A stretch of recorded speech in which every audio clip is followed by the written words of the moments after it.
For admission in MBBS in Kazakhstan, please contact phone 8949841684। नोटबंदी, GST और उसके बाद कोरोना से अगर सबसे ज़्यादा कोई प्रभावित हुआ है तो वो है देश का मध्यम वर्ग, जिस पर देश की टूटती आर्थिक व्यवस्था का सबसे ज़्यादा दबाव महसूस किया जा रहा है। और यही वजह है कि ऋण लेने के लिए अगर सबसे ज़्यादा मशक्क़त किसी को करनी पड़ी तो वो मध्यम वर्ग था। कोरोना काल के बाद तो हालात ये है कि लगातार घटते रोज़गार में कमी की वजह से मध्यम वर्ग के लोगों को यदा कदा बैंक छोड़कर एनबीएफसी और कई बार तो प्राइवेट फाइनेंसर से भी लोन लेना पड़ा। लेकिन अब हालात ये है कि प्राइवेट फाइनेंसर और एनबीएफसी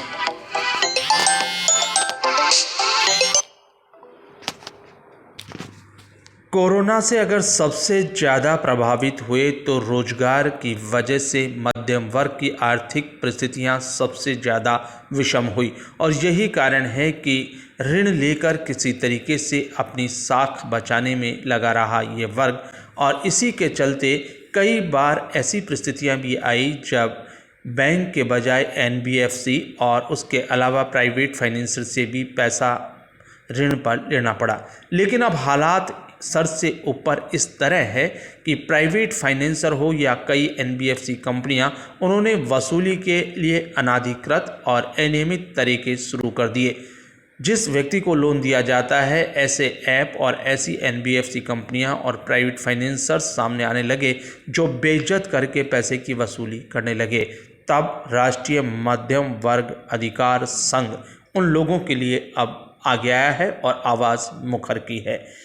संघ की ओर से एक प्रेस वार्ता की गई और उस प्रेस वार्ता में कहा गया कि यदि इस तरह से पैसे की वसूली होगी और सरकार मौनमुख होकर देखेगी तो संघ इसका ज़बरदस्त विरोध करेगा और उन लोगों के लिए आगे आकर खड़ा होगा जो इस तरह के ब्याज माफियाओं के शिकार है।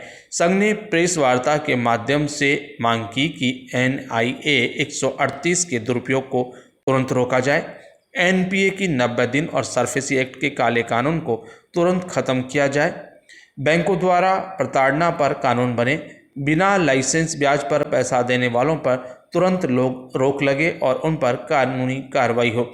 हर जिले में एक नोडल अधिकारी की नियुक्ति की जाए जो कर्ज से संबंधित मुद्दों को देखे और उसे कार्रवाई के अधिकार हो। एमएसएमई और लघु उद्योग को बढ़ावा मिले, इसके लिए उनसे मिलने वाले लोन को चुकाने के लिए उन्हें समय मिले। लॉकडाउन क्योंकि राष्ट्रीय आपदा थी, इससे प्रभावित सभी मध्यम वर्ग परिवार जिनके खाते एनपीए हुए, उन परिवारों को 50 लाख तक के लोन माफ किए जाए।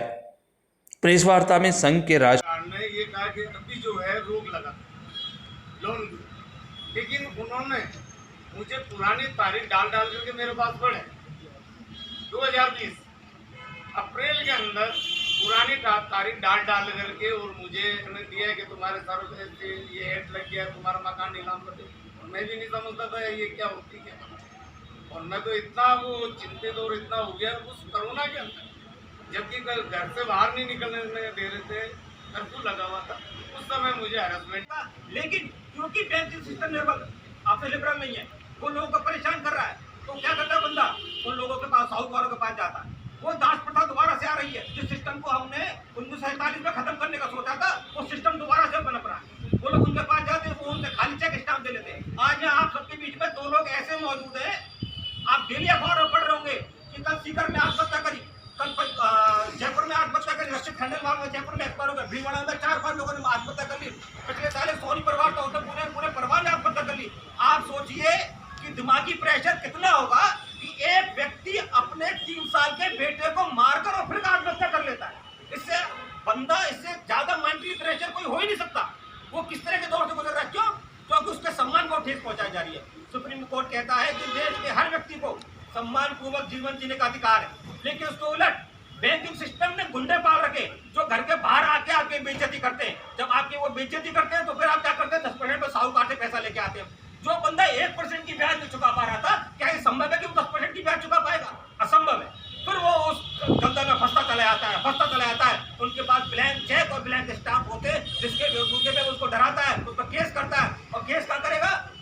जयपुर में पैसा लिया है तो अलीगढ़ में जाके केस करेगा कि बंदा वहां पे जब चक्कर काटता है 200 रुपए उस पुलिस वाले को देख के उसका सम्मान वारंट को इश्यू करवा लेता है और फिर उसको परेशान करता रहता है। ऐसी स्थिति में बंदा क्या करेगा, या तो भग जाएगा। वहाँ पर क्या है, करने वाले भी आते लोग आते हैं, तो कुछ लोग ऐसे आए इसके पास में 1-2 आदमी जो इसके संपर्क में है, इससे भाई वहाँ पैसा आता था रोज का, तो इससे कभी खर्चे कभी आते 10,000 के 5,000 के। इसके बाद में फिर वो आदमी ज़्यादा उससे पैसे मांगने लगा, तो फिर इसका भाई मेरे पास इतना पैसा आता नहीं है, भाई साहब के पास पैसा रहता है, तो दूसरे काम में तुमको किसी दूसरे से और जो सूद बोल होते हैं गाँव में उनसे पैसा दे, तो वो आदमी इससे चेक ले जाके सूद बोल से 2 लाख रुपये दिया है। 2 लाख लेके 1 लाख इसको दे दिया और 1 लाख रुपये उनको बाधित कर। इसके बाद में इसने 4 या 5 दिन बाद इसने 1 लाख रुपये तो उसको कर दिया। उसने कहा 1 लाख रुपये में मेरे हिसाब से ये उसको जानते ही नहीं किससे लेके आया था, तो भगवान सिंह था वहाँ पर सूद को उससे लेके आया। उसके बाद में फिर ऐसी रेट लगी उनकी, वो 10 रुपये सैकड़े का पैसा था, 10 रुपये का सैकड़े का। फिर बाद में ऐसी कंडीशन लगी वो 10,000 रुपये पर डे लेने लग गया इससे।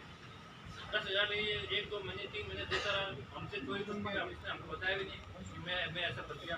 फिर ये लेता रहा। वो आदमी जो दूसरा लड़का था, विनोद नाम लड़का था, वो इसने और चेक ले गया, और चेक ले गया तो वो किसी से पैसा लिया है, वो पैसा इसने इसको दिया नहीं। वो वीडियो कॉल पे इसको कॉल करता और उससे बात करता